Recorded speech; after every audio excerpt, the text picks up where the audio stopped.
Olha que coisa linda. Chegou a tua vez já de ter um monte de planta em casa ou ainda não? Ou tá se achando jovem ainda pra não ter um monte de planta em casa? Porque depois dos 30 a gente quer ter uma montoeira de planta em casa.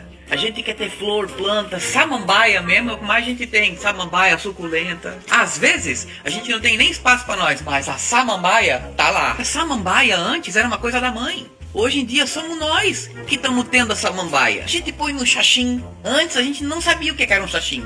Agora a gente sabe o que é um xaxim. Põe a samambaia no xaxim e vai cuidando da samambaia. E a samambaia chora às vezes.